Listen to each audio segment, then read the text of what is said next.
of Sayyidatun Nisa, the best of ladies, our mother Fatimatu Zahra alayhi salam. It is a time period that we cannot believe when you study history. That how could have this happened, that they attacked the house of Amir al-Mu'mineen alayhi salam, the champion of Khaybar, the champion of Badr, Uhud, different battles, and how they had so much courage to come and break open into his house. We will mention that this is actually a sign of the truth of Amir al-Mu'mineen, of his patience.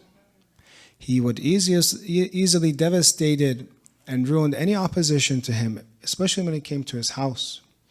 Especially when it came to not only him being alone in that house, other companions of Imam Ali alayhi salam were there.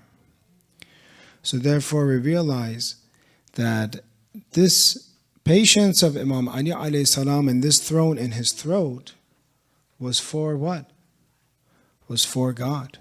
Because if he would have not been patient, if he would have lashed out and shown the world his might and power, then there wouldn't be any Islam today left because of the situation at that time. So it was because of the hikmah and wisdom of Imam Ali, and as you see in some cases, some stories, that some of the Jews that saw Ali alayhi salam being dragged in the streets of Medina, they became Muslim, or he became Muslim, because he says, I witnessed this is the champion of Khaybar. And I see that he is being patient because of Allah. So therefore, tonight, it is a sad time. I said, I do not wait for me to read the majlis or roza. This is tawfiq that Allah has given you during the holiday to be able to be here for Sayyidatun Nisa. And one of the best tawassuls that we can have is the Fatimatu Zahra. There are traditions in the hereafter that everyone wishes that they were part of the Fatimiyun. That when she is entering heaven, she waits and doesn't enter heaven and asks Allah, what about my Shia? What about my followers? And Allah promises her, what about the Shia of my Wuldi? What about the Shia of my Waladi, my Wuldi, my two children, my children? And then what about the Shia of my Shia, the followers of my followers? Teaching us this, that if you want to be Fatimi in the hereafter, you have to be Fatimi in this world. There are many people today that were truly of the Fatimiyun, that truly learned from Sayyidatun Nisa and were courageous. And just as you have our mother, Az-Zahra, alone against this brutal opposition, at the same time you see our Fatimiyun that lived in our time period. They were courageous and they helped fight oppression wherever it existed. So be Fatimi today so you could be Fatimi in the hereafter. I looked at different traditions. I'm going to share a tradition in Al-Kafi about the importance of remembering Fatima Zahra. We have a narrator here by Musa ibn al-Qasim. He comes to Imam Jawad alayhi salam, comes to the 9th Imam. And he has this question because he heard something, and sometimes it happens to us. We hear something and we want to ask, we don't know. And the question he has, he comes to Imam Jawad alayhi salam, Abi Ja'far al-Thani alayhi salam, أردت أن أطوف عنك وعن أبيك فقيل لي إن الأوصياء لا يطاف عنهم. I want to do tawaf for you and your father, your respected father Ali ibn Musa al-Rida, but they told me you cannot do tawaf for the imams. So very clearly the imam gives them permission and says, no, this is allowed. فقال لي بل طوف ما أمكنك فإنه جائز. Of course, you can do tawaf. When we do tawaf in this case, what does it mean that we do it for the imam?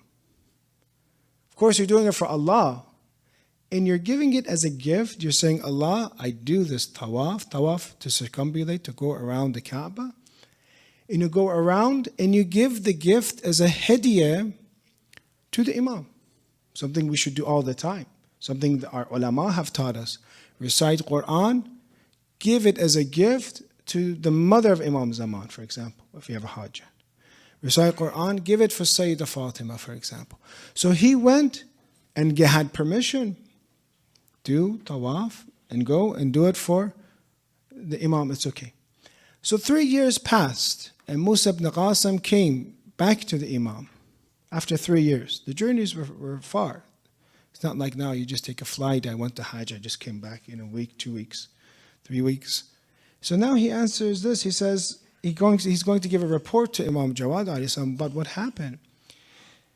He says that after 3 years I sought your permission, I did tawaf, and then he says ثم وقع في قلبي شيء فعملت به فقال وما هو. Something entered my heart, and I asked, and I said, what should I do? And the Imam asked, what entered your heart basically? ما هو? He said, and it came to my mind, let me actually, not only for the Imam, let me first, do this for Rasulullah, for the Messenger of Allah. Let me do tawaf for him and give the gift. And the Imams were so respectful for Rasulullah, the best of creation. He says, Sallallahu ala Rasulullah 3 times. In front of Imam Jawad says in the narration, Al-Kafi, Sallallahu ala Rasulullah, Sallallahu ala Rasulullah, Sallallahu ala Rasulullah. And then he says, on the second day, for Amir al-Mu'mineen, I did tawaf. Then on the 3rd day, I did it for Imam Hassan. And the 4th day and 10th day, I did it for you, Imam Jawad alayhi salam, the 10th day. And this is interesting narration because then he says this statement, وَرُبَّمَا طُفْتُ عَنْ أُمِّكَ Fatima alayhi salam, وَرُبَّمَا لَمْ أَطُفْ. And he mentions your mother. It's his grandmother, obviously, in generations. But says, sometimes I would do tawaf for your mother, and sometimes I would not. Here and there. I didn't designate a specific day for her. For Rasulullah I did, for Imam Ali I did, Imam Hassan I did, Imam Hussein. If it were me and you, let me ask this question. Don't we say the Imams, or all of them, Ahlul Bayt, are Nurun Wahid, they're one light? So if you do it for Imam Ali, it's as if you do it for Sayyidah Fatima. If you did it for Imam Hassan, it's the same if you did it for Sayyidah Fatima. If somebody came to us, we really wouldn't mention anything. So, okay, good job. Okay, sometimes you did it for Sayyidah Fatima, sometimes you didn't. Okay. But this is what we want to learn here, and we're trying to develop principles of life, how we should live our life from narrations. Because these narrations are treasures for us. How else would we know? These are mysteries for us. But the Imam here corrects him. Because he says, sometimes I did it for Sayyidah Fatima. He corrects him. Because there's a significance and importance in doing tawaf and giving the reward. Don't leave her out. It says basically here, فَقَالَ إِسْتَكْثِرْ مِنْ هَذَا. This tawaf that you did, this reward that you would give actions, and you would give the reward to Sayyidatun Nisa, إِسْتَكْثِرْ مِنْ هَذَا. Do this abundantly. Do this a lot. For Sayyidah Fatima, do this a lot. فَإِنَّهُ أَفْضَلُ مَا أَنْتَ عَامِلُ inshallah. This is the best thing that you are doing. Sometimes you read these narrations and you say, SubhanAllah. What we thought, what we believed in the whole time, that one of the best ways to do tawassul to God, one of the best names to mention whenever you're in hardship and nobody else is going to answer your dua, you say, Ya Fatima. You ask Allah by her holy name. So he says, Istakthir min hadha. Do this abundantly. This is better than what you are doing. Understanding the ulama have understood from this that one of the best tawassuls and beseeching God and actions that we can do is for Sayyidah Fatima alayhi salam. And the Imams were very careful of this. So with this said, what does it mean when we have majalis for her? What does it mean when we cry for her? And we are blessed. I know that it is the holiday. Many of you could have been anywhere else. You could have been somewhere else in the world. Somewhere else in town. Going to another, I don't know, this event, this party, that party, whatever. But in such a time period, you said, let me come to the majlis of Sayyidah Fatima. She's ghariba. She's madhluma. And she truly is. Because everyone I know had a funeral. basically, to some form. But Imam Hassan and Imam Hussein, I'm just wondering, I was thinking today, that a child usually when their mother passes away, they get rest. They get comfort when they go to their funeral of their mother. They get comfort when their city cries for their mother, they know her, they put flowers for her, they recite Quran for her. Not only did she not have a grave, she did not have a funeral. These children, Imam Hassan, Imam Hussein, Lady Zainab, Kulthum, they did not even have a funeral. Imam Hassan, we know, is the most madloom imam that we have. Who's the imam whose arrows were shot at his dead body? The imam today that we talk about in Baqi, in Medina, there's dirt instead of a shrine. But Sayyidah Fatima doesn't even have this. Doesn't even have this dirt. That the Za'ir is confused where to go in Medina, where to read ziyarat. I was wondering, when Imam Hassan and Imam Hussein wanted to visit the grave of their mother, how would they? They don't want to reveal where their grave is. If they go all the time, people will find out where it is. Have you seen ghurbat this much? Gharib, someone to be this estranged and be the daughter of Rasulullah and not to have a funeral? And the people of Medina not to cry for her, not to care for her, not to stand up for her. That is Fatimiyya. That's why many of you, I believe, came to this majlis. Because we see the funerals of Sayyidah Fatima happen afterwards. Alhamdulillah, today in America, in Los Angeles, how many majalis do we have of Sayyidah Fatima? 1400 years later. Where is she buried? She's buried in the hearts of the believers. She's buried in the hearts of the believers. We will never forget her. And the Imams were very particular about her holy life. We were talking about one of her great speeches.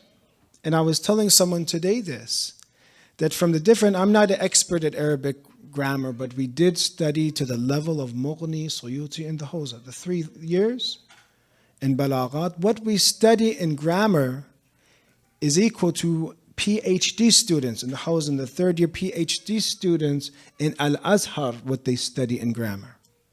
I'm not a grammarian, I'm not, but from what I look at from this khutbah, this is such beautiful Arabic, so much difficult Arabic, that you have to keep looking at a dictionary over and over to understand what's going on.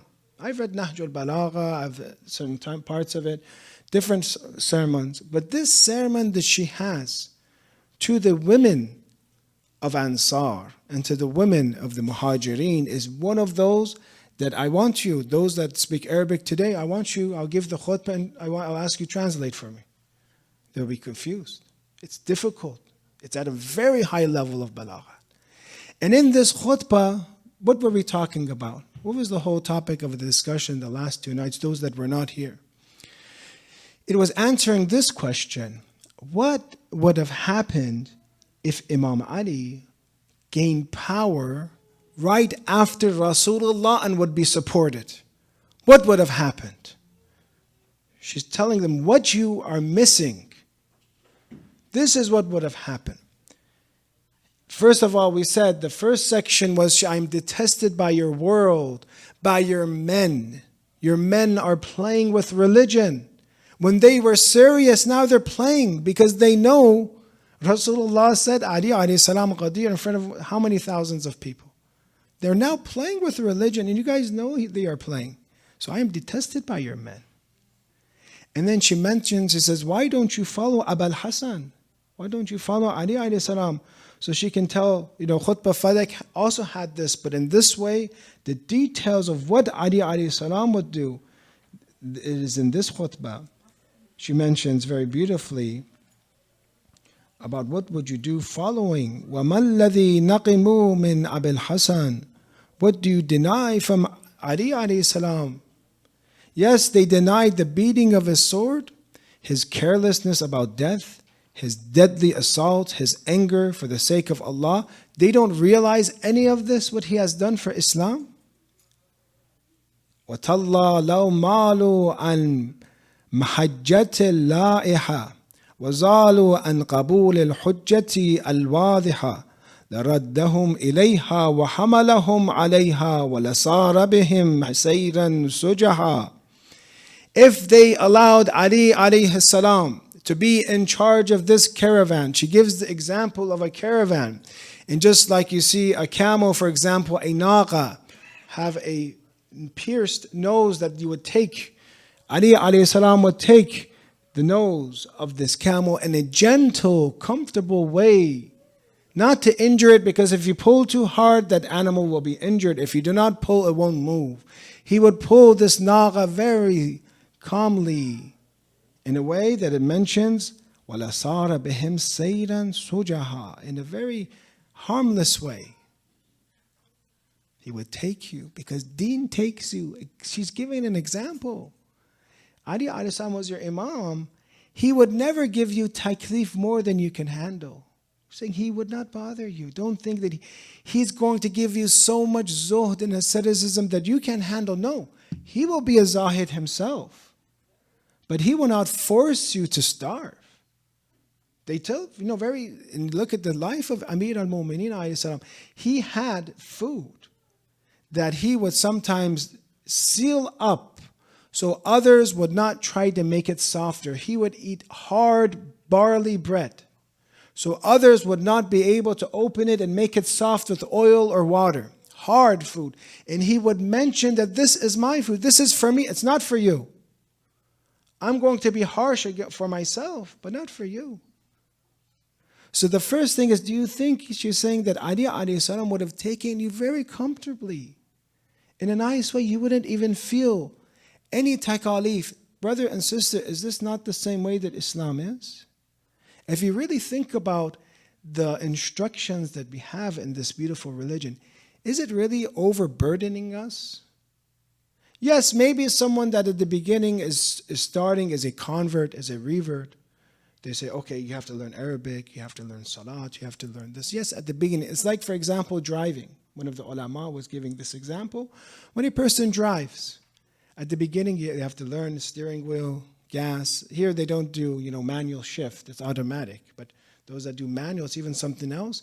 Each one of them is confusing. Then to read the laws, what this car is going to do, what that's going to do. It's like, how can I focus on all these things at the same time?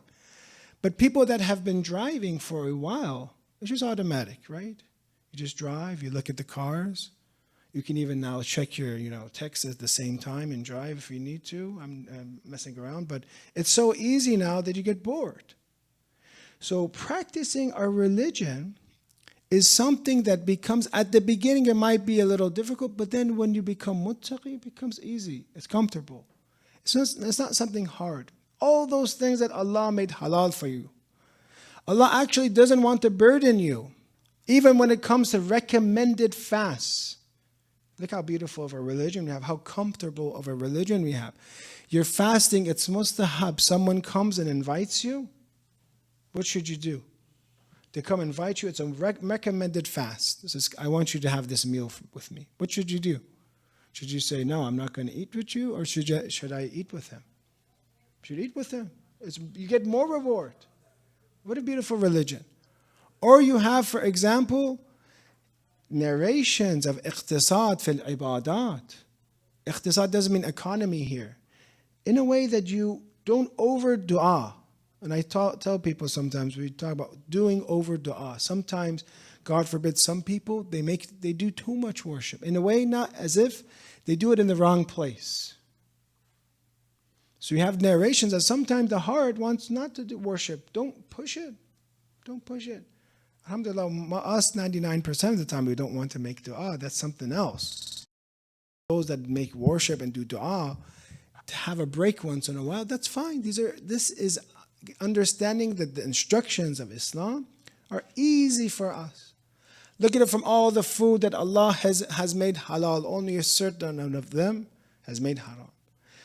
Look at, for example, when you look at the beverages that Allah has made halal and all the beverages that Allah has made haram. So if you allowed Ali ibn Abi Talib to be your imam, he would have very comfortably, in a way you would not be bothered. He would guide you. And we said, to that fountain, pure water, he would have guided you there. But you made a mistake. When you look at other narrations about comfort, for example, and this addresses this question, is that yes, we're not comfort seekers. We don't want comfort. So I want to rephrase this. A few points from this khutbah so far. One, we understand freedom. We talked about this. People are free to choose. We talked about this last night. People are free to choose their own destinies. Allah has made them free. Imam Ali did not force anyone at that time to make him the governor. Did he force people? Did he come? Could he have? Yes. He did not force people. They had to come willingly. Because of that narration we said, the example of the Imam is the example of Kaaba. Tu'ta wa la ta'ti. You have to come to the Kaaba. The Kaaba does not come to you. You have to come and say, Abul Hasan, Imam Ali, I'm ready. I want Kamaluddin. I want Tamamun Ni'mah. I'm ready for you. The second thing is this, is that we understand, so one, freedom. People have to do this by their own will. Two, comfort. That Sayyida Fatima is saying the government of Imam Ali, and these are qualities of his government, is that you will be comfortable. Is it okay to be comfortable? Yes, we're not comfort seekers, but let me share you about some of the narrations about comfort. Islam, this beautiful religion, actually teaches us comfort, and we talked about this, and this relates to our discussion. Remember, I gave some people homework last night, and I wanted you to think. Does anybody remember that question that I asked or no? Does anybody remember what they ate for dinner last night? People are still thinking? Okay, yes, alhamdulillah, because we eat a lot of cheese. This is one of the things that our memory becomes weak. So I asked the question, should we have a good life? Is it okay to be rich? Should we strive to become a wealthy person? Or is this all bad?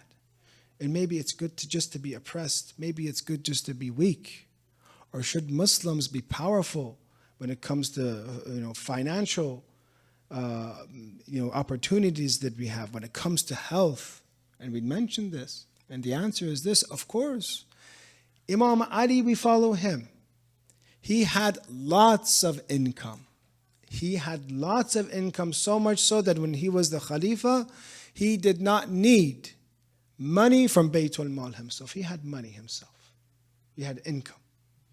He was busy with the opportunities that he has. And what did he do? He built wells. If you look today, some of the wells that Amir al-Mu'minin built still exist in area around Medina, areas in the Red Sea, by the Red Sea. He would have business ideas. He would send slaves, and these slaves would work there, get the well, and start producing, start harvesting and making produce. And he would tell them, if you do this, for example, for 5 years, if you make this well, imagine it's a complete barren desert. He gets the water. He teaches them how to extract water and to farm, cultivate. He says, if you do this for 5 years, then you will be free. Imam Ali alayhi salam wins, and that slave, because the imams, in this way we're getting rid of slavery. The slave also gets freed at the same time. So when it came to his income, Imam Ali had lots of income. But when it came to spending from that money he has, for himself, there he was a zahid. He wasn't a zahid about going to work or working hard. No, that he would refrain. That's haram, for example. Going overtime to make more money. Some people think it's haram, it's overtime, it's dunya. Is it dunya? Is it dunya when I'm feeding my family? Is it dunya when I look at the narrations? We're going to explain some of these. That what I want to do with this money, my intention, I'm going to be helping centers. I'm going to be helping people, my brothers.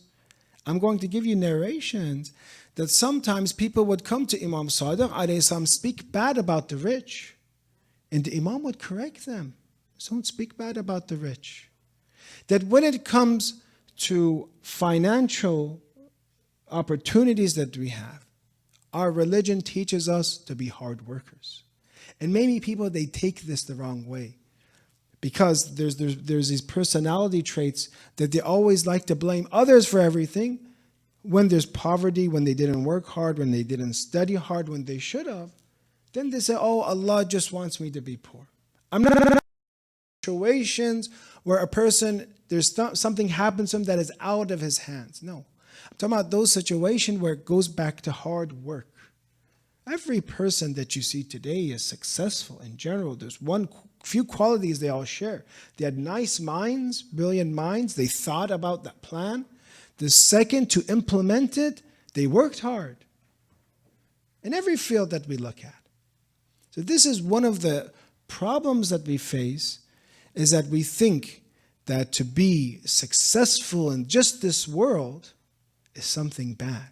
To be comfortable in this world is something bad. Yes, we shouldn't be comfort seekers, and I talked about in Muharram that always seeking comfort, habitual comfort seeking is addiction. Yes, and we have narrations to be too comfortable is not good. But you should be in a way that you work hard enough, you have enough to have izzah, to have honor for yourself.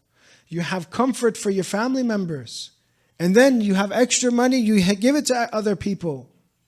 You see in the narration that was mentioned for Imam Sadiq, he says the rich will be rewarded 2 times. They will be rewarded 2 times. But unfortunately, this is an idea that we have is, no, working is hard. We separate work from Islam. Work is not separate than Islam. Work is akhirat. Work is ubudiyyah. As long as our intention is to gain money. Look at these narrations. Az-zuhd fi dunya rahatul uzma. Islam actually teaches us in this world, and this is the problem that we have. Many people, when you talk to the youth, when you talk to people and you say, Islam is only for the akhirah. Islam is not for this world. Today, and I said, you have to be badbacht, bichara in this world. You have to be oppressed. You cannot be powerful in this world. You cannot be rich in this world. You should not be successful in this world. So look at this.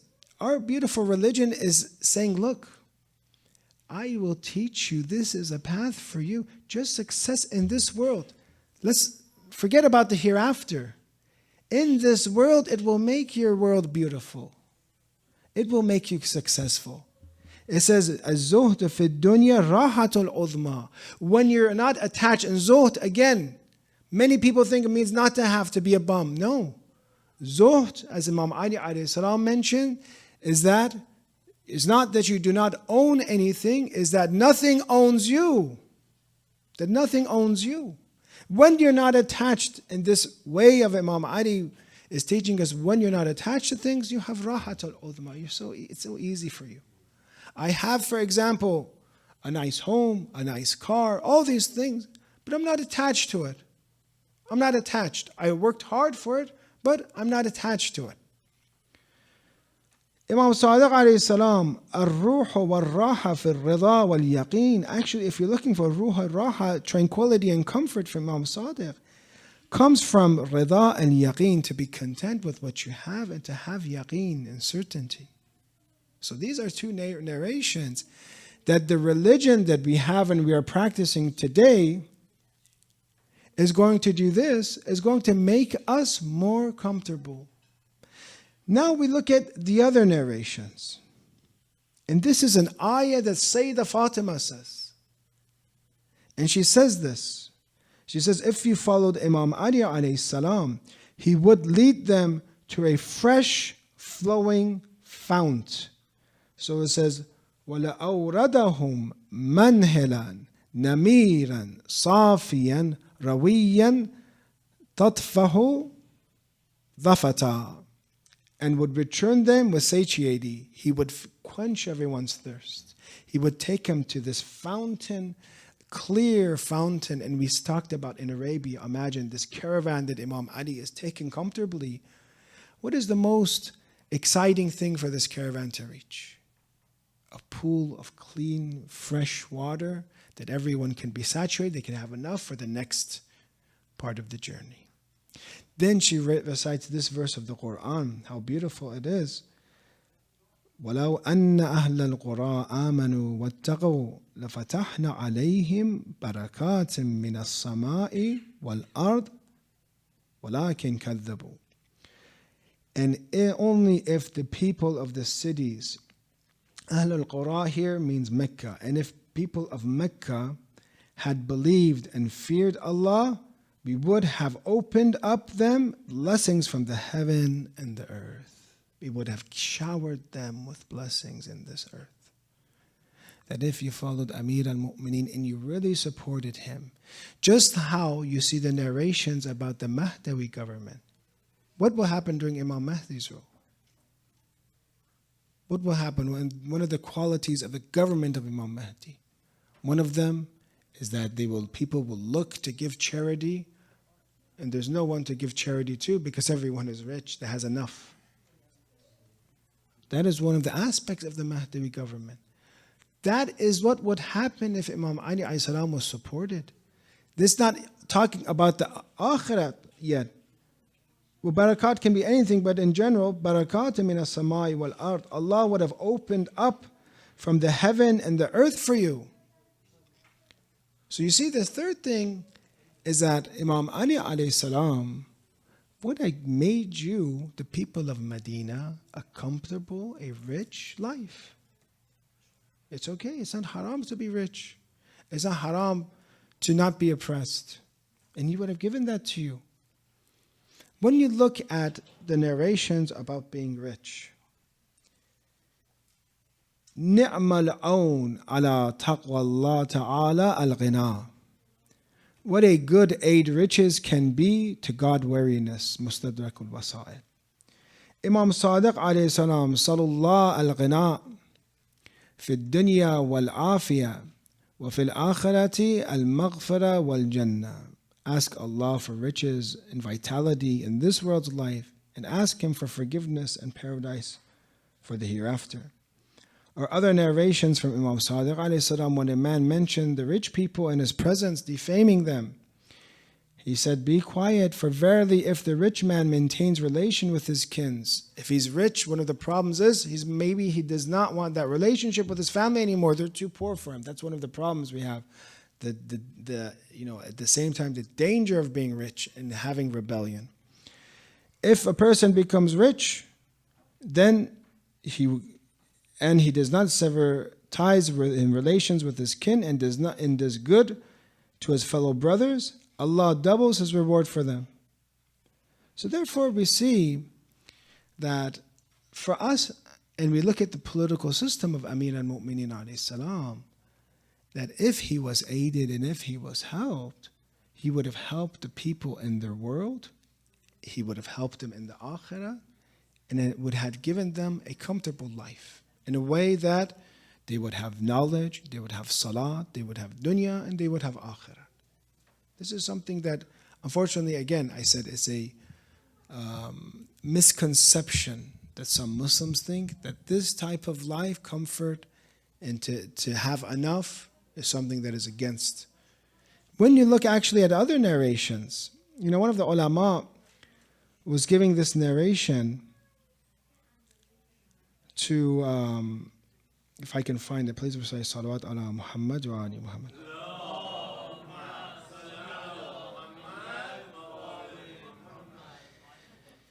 In addressing this issue, he actually gave it to, one of the important people that was in economy. And it wasn't too religious. But when he gave him this tradition, he shook him up. He said this. It's from Imam Bagh alayhi salam.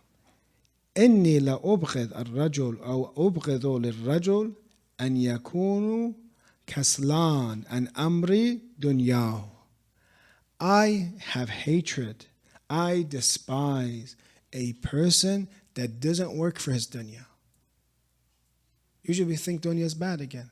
I despise a person that does not work for their dunya. And then we say this, وَمَنْ كَسِلَ عَنْ أَمْرِ دُنْيَا, and whoever is lazy for their world affair, فَهُوَ عَنْ أَمْرِ آخِرَتِهِ أَكْسَلَ. He's actually, in terms of the hereafter, he is more lazy. Do you see how it makes sense? When a person doesn't even want good for themselves, a person doesn't want success for themselves, how can they want success for themselves in the hereafter? He doesn't even want good for himself. It's in front of him. Work a little bit more. Study a little bit more. Try more. That person, if you look, and maybe I also say in the same way, I have seen those that care the most about their deen are those that care the most about themselves. And those that want to sin, you see that they don't care about themselves. Because that's all that sinning is, and the punishment of God is that a person wants to inflict self-harm. But that same person that has a program from themselves in this world, how to become successful, how to work for it, how to have a good degree, how to study well, also has a good program for himself. He has that ambition. He is not lazy and he works. The problem with today's society, especially post-COVID, nobody wants to work. Nobody wants to work for the dunya. No one wants to work for the akhirah. Just nobody wants to work in general. And we look for investments that maybe they will make us super rich or not. We look for cryptocurrencies that maybe one day they will reach $1 million. Inshallah. Inshallah they will. And one day I'll see everyone here, mashallah, driving, Rolls Royce from out of gold, inshallah, if it's all $1 million, inshallah. But if that doesn't work, then what is our plan? What is our plan? What is the skill that we have? One of the scholars was saying this: before you introduce Islam to people, tell them how to live. Tell them how to make business, how to work, how to support themselves. When you work, when your child works, and you give them tasks, and you tell them, the ABCs of business and trading and getting discounts and how to bargain with people. I said in Friday prayers even, there's tradition to bargain with people. So it's mentioned that to bargain with people, bargain. Now don't over excess. Maybe in some of the cultures I shouldn't be giving these narrations. We already bargain enough. But in general, it's good to be wise, street smart. If you are street smart, if you know how to function, if you know how to be successful, then you understand how beautiful this religion is for me, what this religion can do for me. But if I don't know how to live, if I don't know how to survive, I will not know the potential that Islam has for me in this world. When you see that all those addictions and all those temptations that are plaguing today's culture, and one of them laziness, one of them just sitting back at social media and this all the time. Maybe their finger will be injured after a while. They're swiping so much. I don't know. Has anyone gone to a doctor because of this or not? Swiping too much with their finger? I don't know. Neck. They actually took, one of the brothers was telling me they did an experiment that they took phones away from people, from the youth, and they looked at the effect of it, and it had as much effect on their brain, on themselves, as heroin, a heroin addict had. The same type of response. It's worse than heroin. It is worse than heroin. Why?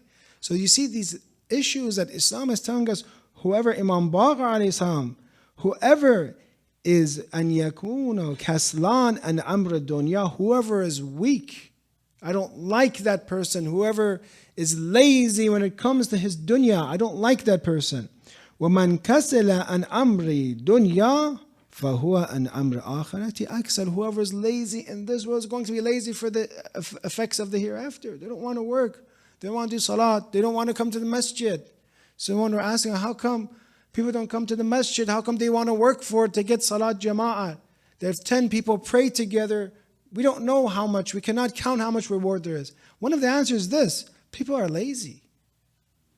People are lazy. They don't even want, if you put like $20 in front of them, they don't want to go and grab it and bend down and grab it anymore. It's too hard. This is laziness. It's plaguing us. It's addiction that's plaguing us.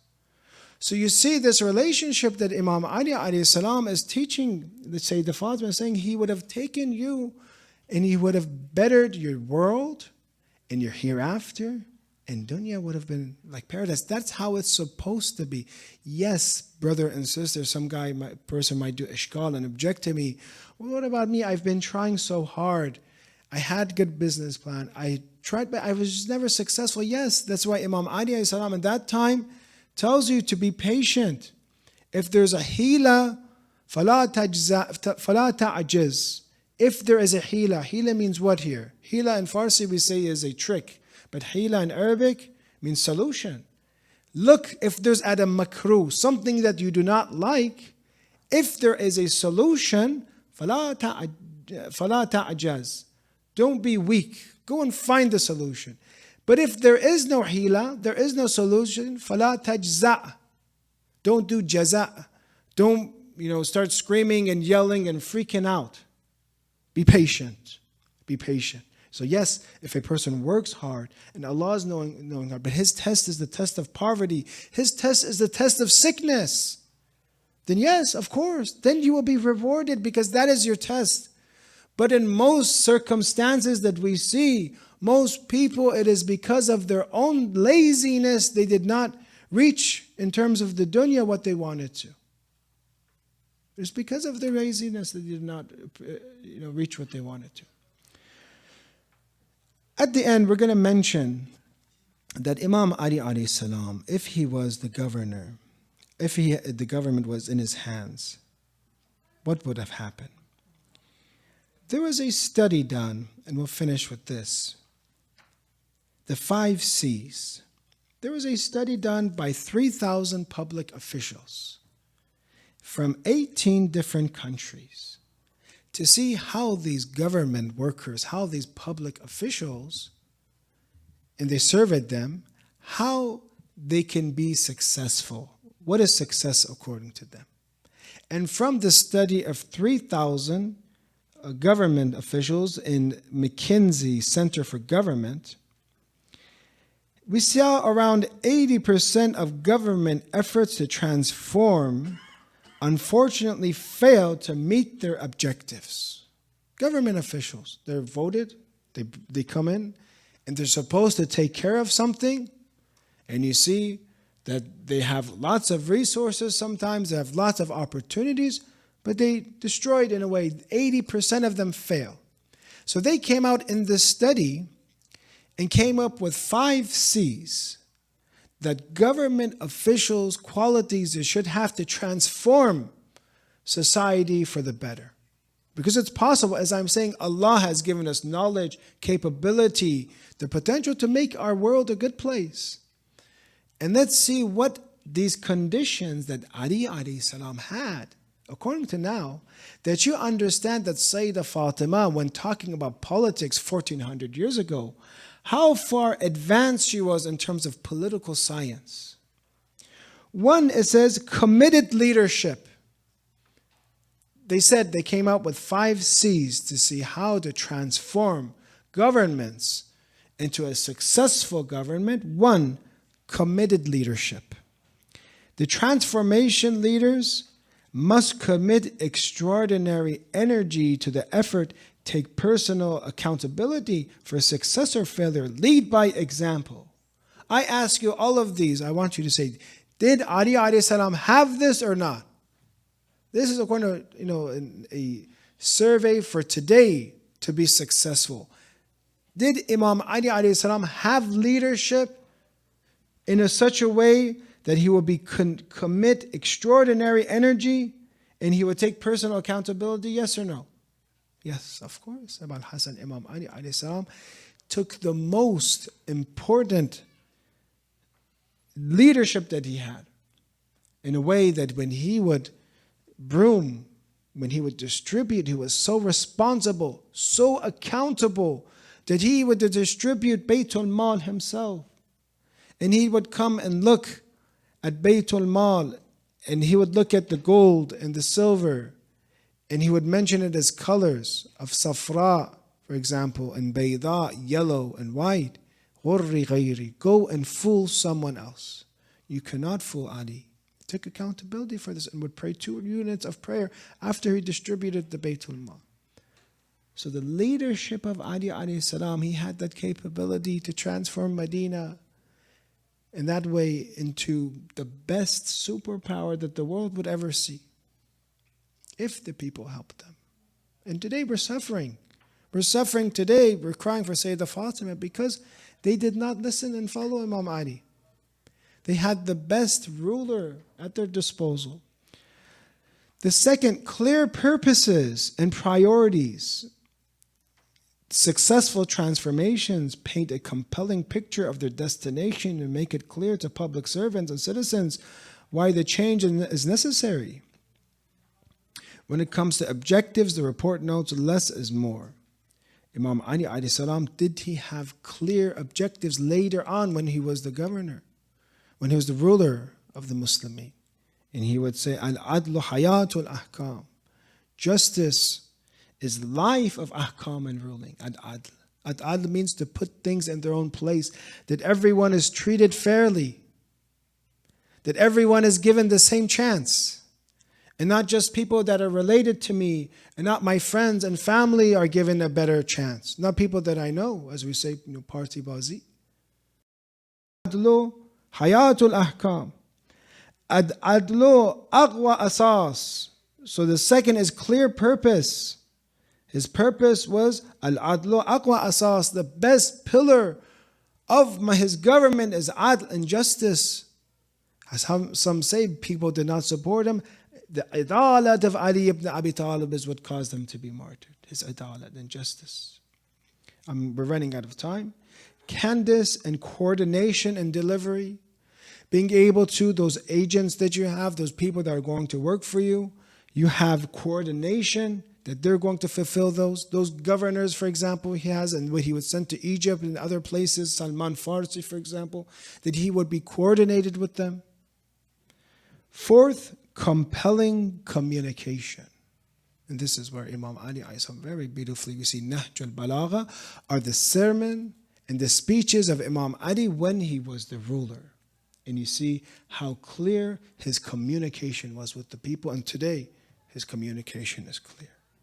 And the last is capability for change. The report added that although civil services are often staffed by highly skilled people, you need to be able to find people that have that capability to change. Not just set in one mentality. Imam Ali alayhi salam and the Imams and the Prophets, for them, they had that capability to see the best way, the best method, as we said, to take people very softly and comfortably to change them for the better.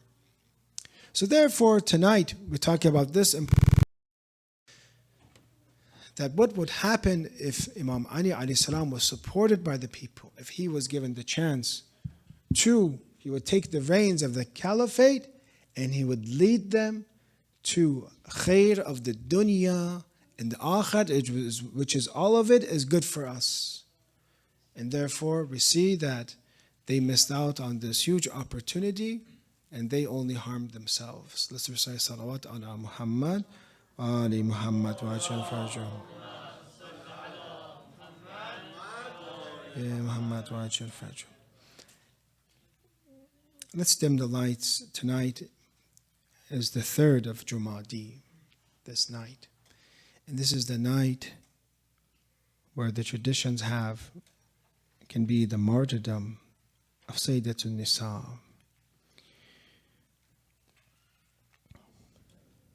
Bismillah ar-Rahman ar-Rahim. Allahumma kullu waliyika al-Hujjat ibn al-Hasan. Salawatuka alayhi wa ala aba'i fi hadhihi as-sa'a wa fi kulli sa'a. وليا وحافظا وقائدا وناصرا ودليلا وعينا حتى تسكنه أرضك طوعا وتمتعه فيها طويلا. Allah in the Quran mentions about tranquility and taskeen, that there are certain places that cause you calmness and tranquility. One of those is the home. 1680 in the Quran. Wallahu ja'ala lakum min buyutikum sakana. One of the places that there's taskeen and calmness is the house. But what did they do to Amir al-Mu'mineen alayhi salam in such a night that he is burying his Fatima al-Zahra that mentioned Dafinni fil layl, kafinni fil layl. وَلَا تُعْلِمْ أَحَدًا, and do not tell anybody, Ali, you enshroud me, you bury me. I don't want anyone to know where I will be buried. that every time he would pass by the ashes or the black marks on his house from the fire that they set, that house that Zahra does not live in anymore. They took away the taskeen and calmness of Ali alayhi salam. The house is a place of tranquility, but it is a place of grief for Ali alayhi salam. This is the thorn that is in the throat of Ali alayhi salam. Allah has placed the night in the Quran for a place of taskeen. هو الذي جعل لكم الليل لتسكنوا فيه. Allah has made the night a place. You see how calm it is when you sleep at night. But from this night on, Ali alayhi salam, after the martyrdom of Zahra, his kuf, his peer, he will not have any calmness anymore. As mentioned himself, I did not say this, narrated that Ali alayhi salam said, Amma huzni fasarmad. And as my grief, it has no bounds. The grief of Amir al-Mu'mineen does not have any bounds. His nights will be nights that وَأَمَّا اللَّيْلِ فَمُسَهَّدْ. And as to my nights, they will remain sleepless. Ali alayhi salam will no longer be able to sleep after Fatima. And the third thing, so the first is the house. The second is the night. And the third is the wife, as the Quran mentions, وَمِنْ آيَاتِهِ أَنْ خَلَقَ لَكُم مِّنْ أَنفُسِكُمْ أَزْوَاجًا لِتَسْكُنُوا إِلَيْهَا. Allah has created from His signs as He has created for you and yourselves mates, that you may find tranquility. When you take the wife, when you take Sayyidatun Nisa, the best of ladies for Amir al-Mu'mineen, what is left with him? That Imam Hadi alayhi salam addresses him when he does ziyarat. Says, Assalamu alayka ya awwal madhlum. O first oppressed. Ali. When Imam Ali would look at his wife, you see in Kashf al-Ghumma, وَلَقَدْ كُنْتُ أَنظُرُ إِلَيْهَا فَتَنْكَشِفُ عَنِّي الْهُمُومِ وَالْأَحْزَانِ. When Imam Ali would look at the face of Sayyidah Fatima, he mentioned that it would take away the grief and huzn from him. But after they attacked the house of Amir al-Mu'mineen alayhi salam, multiple times there was this attack. What did they do to you, Sayyidatun Nisa, that you were of your husband? You hid your bruises and wounds in a way that Ali alayhi salam would never find out. Slowly and slowly you become more frail and more frail. Slowly the neighbors are saying, we don't think Fatima is going to make it anymore. But these injuries that we mentioned, injuries of the eye, of the arm, different injuries, Imam Ali, when he's doing ghusl and doing the shower for bathing Sayyidah Fatima after she's dead, there he approaches the arm, there he approaches different parts and sees the Sayyidah Fatima, what actually happened to her. It is a night like this. A few people are there. 7 people, some say. Miqdad is there, Salman is there, Ammar is there, Abu Dhar is there. They're coming to bury Fatima to Zahra on such a night. And of course, Imam Hassan and Imam Hussein are there. 6, 7, 8 years of age. It is a night they're coming. And Imam Ali alayhi salam is burying her and mentions to Rasulullah at that time, فَلَقَدْ اسْتُرْجَعَتِ الْوَدِيَةِ, that I am giving back this trust. Rasulullah, you trusted Zahra with me. Now I am going to giving back the trust to you. And then he says, Nahj al-Balagha quoted that, saying, paraphrasing, that do not ask me what happened to her, ask her what happened. Ask her what happened to her after me. So slowly and slowly Fatima Zahra is going in this grave that nobody else later on will know where it is except for the Imams. Imam Ali alayhi salam, when he comes out from the grave, what a difficult time it is. Many of you have buried your loved ones, have been there at that site when they dig up her grave. He's placing her there and says, فَلَمَّا Shaykh Mufid mentions in Amali, فَلَمَّا نَغَذَ يَدَهُ مِن تُرَابِ الْقَبْرِ حَاجَ بِهِ الْحُوز. Now he takes his arms from the grave. Amir al-Mu'mineen is with Imam Hassan, Imam Hussein alayhi salam, his companions. He takes off his arms from the graves and it says, فَأَرْسَلَ دُمُوعَهُ عَلَى خَدَّيْهِ. And the tears of Imam Ali alayhi salam are rolling upon his cheeks. What a difficult test, Ali alayhi salam, you'll be having for this time period.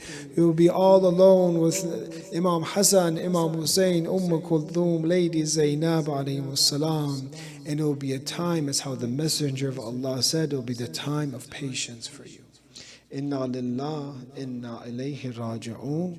Ya Allah, we ask because of the favor and the grace of Sayyidah Fatima, inshallah, many people tonight have come. Further hawa'ij. Grant everyone their du'as, inshallah. Answer the calls of everyone, inshallah. Ya Allah, never separate us and our children and progeny for Fatima to Zahra. Ya Allah, give us courage to be of the Fatimiyun, inshallah. Give us knowledge to become of the Fatimiyun. Give us haya and chastity and modesty to become of the Fatimiyun, inshallah. Ya Allah, allow hijab and chador and abaya to be part of the lifestyle of our family members and our children, inshallah. Ya Allah, we ask you to have mercy on those that have passed away, the founder of this masjid, those that have supported this masjid. Ya Allah, accept from the donators and those that have helped out, the volunteers, inshallah. Ya Allah, expedite the return of the Imam of the age with a salawat ala Muhammad wa ali Muhammad.